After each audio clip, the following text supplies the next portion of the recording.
Selamat sore, kembali bersama saya Sandy Sopakua. Jumpa lagi kita pada KPA Online Tamrin. Masih dengan bacaan kisah pengharapan yang ditulis oleh Ellen G. White. Mari sama-sama kita ikuti lanjutannya. Namun sebelumnya mari sama-sama kita berdoa. Bapa kami di surga, terima kasih Bapa atas berkat-Mu hingga sampai pada hari ini. Sekarang kami akan memulai pelajaran-Mu, melanjutkan pelajaran-Mu. Berkatilah dengan pelajaran ini sehingga kami dapat lebih dekat lagi kepadamu ya Bapa. Terima kasih Bapa sudah mendengar dan menjawab doa kami. Dalam nama Yesus Selamat dan Penebus kami, amin.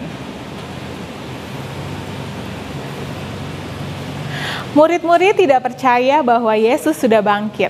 Mereka berlari dengan tergesa-gesa ke kubur, bersama-sama para wanita pembawa kabar itu. Mereka tidak mendapati Yesus di sana. Mereka melihat kafan pembungkus tubuh Yesus, namun mereka tidak percaya akan kabar baik bahwa Dia sudah bangkit dari kematian. Mereka pulang ke rumah terheran-heran terhadap apa yang mereka lihat dan kepada para wanita yang membawa berita itu. Tetapi Maria memilih untuk tinggal di kubur itu, memikir-mikirkan apa yang telah dia saksikan dan merasa tertekan dengan pemikiran bahwa dia mungkin telah ditipu. Dia merasa bahwa pencobaan yang baru akan datang kepadanya. Kesedihan yang mendalam memenuhi hatinya.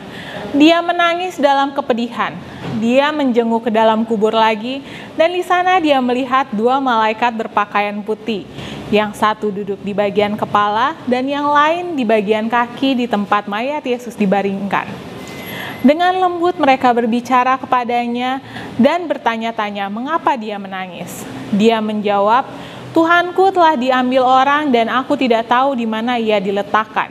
Yohanes 20 ayat 13. Jangan menjamah aku. Ketika dia kembali dari kubur, dia melihat Yesus berdiri di dekatnya, tetapi dia tidak mengenalnya. Dia berbicara kepadanya dengan lembut, bertanya mengapa dia bersedih dan siapakah yang dia cari. Menyangka bahwa dia adalah penunggu taman itu, dia bertanya kepadanya, "Jikalau dia telah mengambil Tuhannya, katakan di mana dia dibaringkan supaya dia dapat mengambilnya." Yesus berkata kepadanya dalam suaranya yang dikenal oleh Maria, mengatakan, "Maria." Dia sangat mengenal nada suara itu dan segera menjawab, "Rabuni."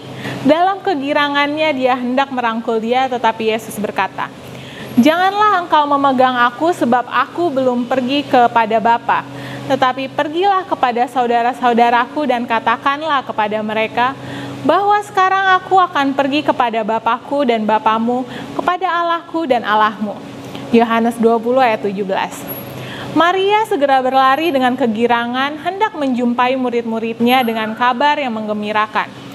Yesus dengan cepat naik ke tahta Allah Bapanya untuk mendengar dari Bapa sendiri bahwa Dia telah menerima pengorbanannya dan untuk menerima semua kuasa di surga dan di bumi.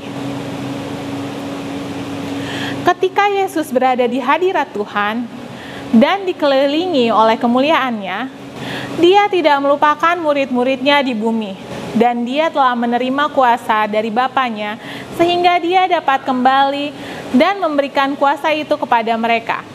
Pada hari yang sama, Dia kembali dan menampakkan dirinya kepada murid-muridnya.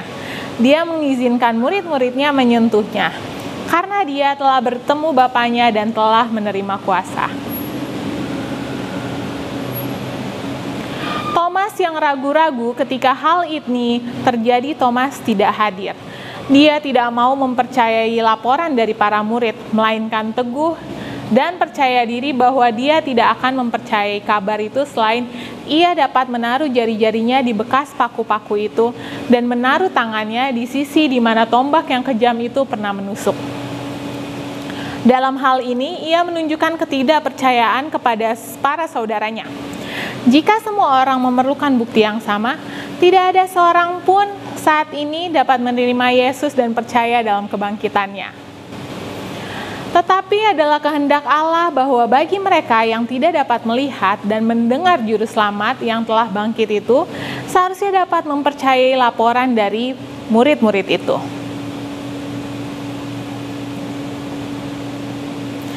Allah tidak menyukai ketidakpercayaan Thomas.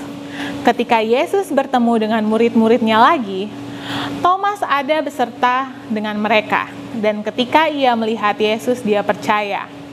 Tetapi ia telah menyatakan bahwa ia tidak akan percaya dan pada kebangkitannya. Mereka harus menyaksikan bahwa dia telah memberikan pengorbanan bagi orang berdosa dan bagi orang yang mau datang kepadanya dan memperoleh hidup. Dengan lembut dia menyatakan kepada mereka bahwa mereka akan menderita dan dianiaya, tetapi mereka akan mendapat kelegaan dengan mengingat pengalaman dan kata-kata yang dia ucapkan kepada mereka. Dia berkata kepada mereka bahwa dia telah mengalahkan pencobaan setan dan memperoleh kemenangan melalui pencobaan dan penderitaan itu. Setan tidak memiliki kuasa lagi atas dirinya, tetapi setan dapat memberi pencobaan kepada mereka dan kepada semua orang yang percaya di dalam namanya. Tetapi mereka akan menang sebagaimana dia telah menang. Yesus memberikan kepada murid-muridnya kuasa untuk melakukan berbagai mujizat. Dan dia menyatakan kepada mereka bahwa walaupun mereka dianiaya oleh orang jahat, dari waktu ke waktu dia akan mengirimkan malaikatnya untuk melepaskan mereka. Hidup mereka tidak akan diambil hingga misi mereka selesai dilaksanakan.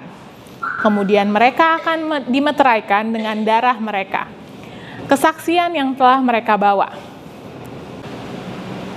Demikianlah pelajaran kita pada sore hari ini. Mari sama-sama kita berdoa. Bapa kami di surga, terima kasih Bapa atas pelajaran-Mu yang sudah kami pelajari ya Bapa. Kiranya dengan pelajaran ini Bapa dapat memberkati kami sehingga kami dapat lebih dekat lagi kepadamu ya Bapa. Terima kasih Bapa sudah mendengar dan menjawab doa kami, dalam nama Yesus sama Tuhan penebus kami, amin. Sampai jumpa minggu depan, Tuhan memberkati.